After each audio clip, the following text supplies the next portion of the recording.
Beleza, queridos? Professor Leonardo Carvalho aqui e vamos continuar a falar de cinemática. Na verdade, vamos continuar o nosso resumo sobre movimento uniforme e movimento uniformemente variado, certo? Então, o que é que nós fizemos na aula anterior? Nós montamos as equações do movimento uniforme e do movimento uniformemente variado. Vamos fazer agora, a partir dessas funções, nós vamos montar os seus gráficos. Como é o gráfico no movimento uniforme e no movimento uniformemente variado? Bora lembrar que o movimento uniforme só tem uma função horária, né? Sentado sozinho vendo TV. Por quê? Velocidade é constante e a aceleração é zero.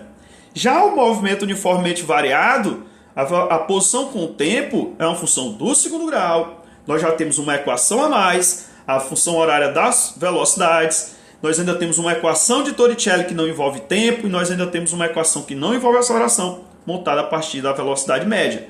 Mas por enquanto nós vamos nos deter aos gráficos. Olha aqui, ó. Como é que a gente monta um gráfico, pessoal? Né?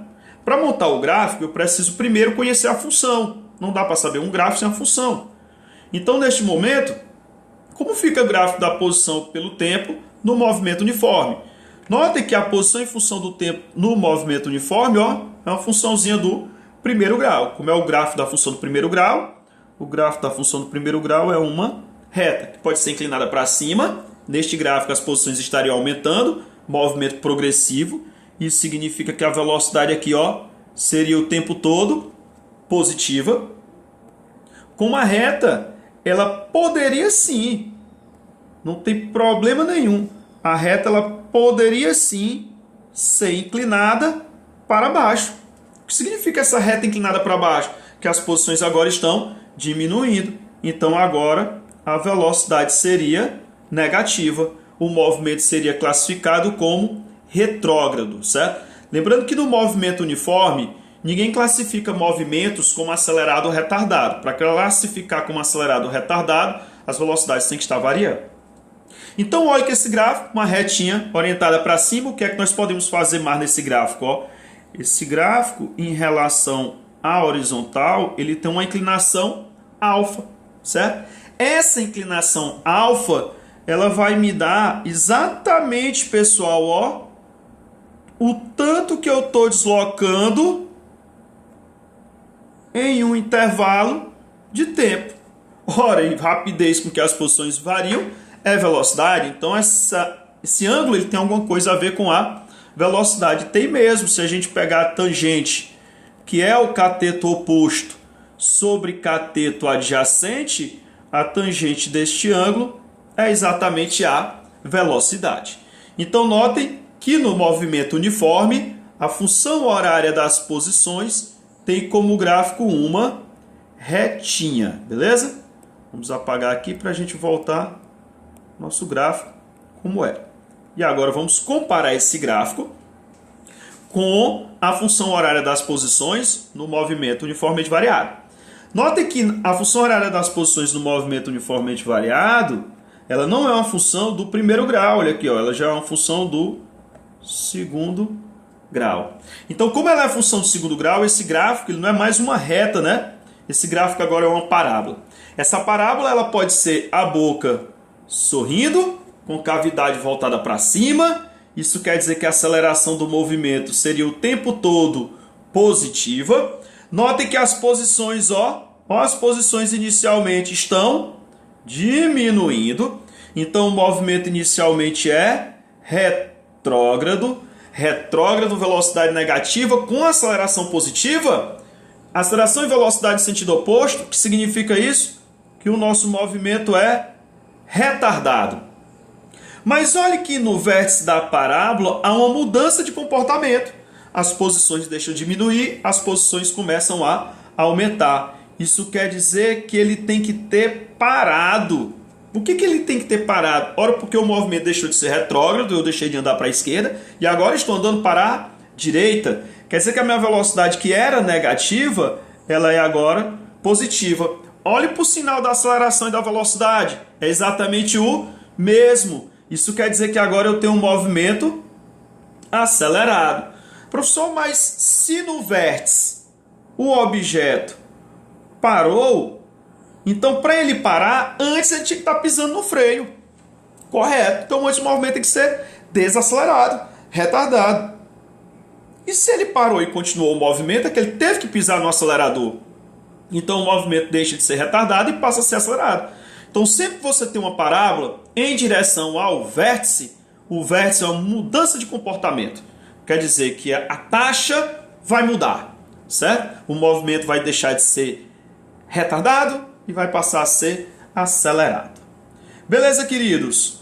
Agora bora continuar aqui a nossa análise. E nós vamos agora para que gráfico? Nós analisamos o gráfico da velocidade pelo tempo e nós vamos analisar agora o gráfico da velocidade, certo? Como é que a velocidade se comporta no movimento uniforme e no movimento uniformemente variado? No movimento uniforme ela é constante. Então olha aí a reta, ó, paralela ao eixo dos times, paralela ao eixo dos tempos. Já no movimento uniformemente variado, ela é uma reta inclinada. Por que ela é uma reta inclinada? Porque ela é uma função do primeiro grau, pessoal. Então essa reta pode estar inclinada para cima, o que faz com que a aceleração seja o tempo todo positiva, como a reta pode estar inclinada para baixo, o que faria com que a aceleração fosse negativa. Neste gráfico, nós temos um detalhezinho para analisar. Observe que na função horária das velocidades no movimento uniforme, esse gráfico aqui é algo muito conhecido, né? Nós temos um retângulo, tá, pessoal? Então, neste momento, a área desse gráfico, notem que lá na função horária das posições, ninguém calcula a área, tá? Mas agora, a área deste gráfico, ele é uma informação. Ele é exatamente o deslocamento, beleza? Professor, será que eu posso fazer isso lá no movimento uniformemente variado? Pode sim, porque se eu tirar uma retinha aqui, ó, se eu tirar uma areazinha bem pequenininha, num tempo tendendo a zero, adivinha que figura essa área? Essa área é um retângulo. Então eu posso dizer que todo esse trapézio é um conjunto de retângulo. Então sim, toda vez que você tiver o gráfico da velocidade pelo tempo, a área é numericamente igual ao deslocamento. Beleza, pessoal? Aí você diz assim, professor, desculpe, mas lá na função horária das posições, quando ela era a função do primeiro grau, a tangente da inclinação era uma informação. Aqui também. Se a gente calcular aqui, ó, a tangente da inclinação desse gráfico, ele também é uma informação. A tangente da inclinação, vou chamar aqui um ângulo alfa, ele vai ser exatamente a variação da velocidade sobre a variação do time. Então eu posso dizer que a tangente dessa inclinação é ΔV sobre ΔT. É exatamente a aceleração. Olha que o gráfico da velocidade tem muita coisa para fazer. A área é o deslocamento, a tangente da inclinação é a aceleração. Beleza, queridos? Como é que se comporta esse gráfico? Aliás, como se comporta o gráfico da aceleração pelo tempo no movimento uniformemente variado? Primeiro que no movimento uniforme não tem aceleração, então o gráfico é uma reta, ó, em cima do eixo dos tempos. Já no movimento uniformemente variado eu tenho aceleração e ela é constante. Aí você me diz, professor, ela é constante e é aquela figurinha que nós estamos bem familiarizados. Ó, que figura é essa? Essa figura é um retângulo. Então, professor, aqui eu posso dizer que a área é o deslocamento? Não, aqui eu não posso dizer que a área é o deslocamento. A área, ela é o produto base vezes altura. Por que no gráfico da velocidade pelo tempo a área era o deslocamento?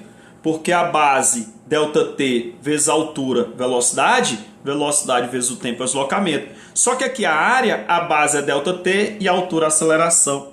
Então aqui a área é a variação da velocidade. Ok, queridos? Um resumo para vocês sobre movimento uniforme e movimento uniformemente variado. Nos vemos nas aulas para resolver as questões.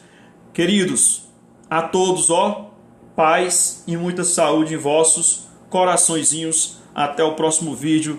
Até logo, pessoal.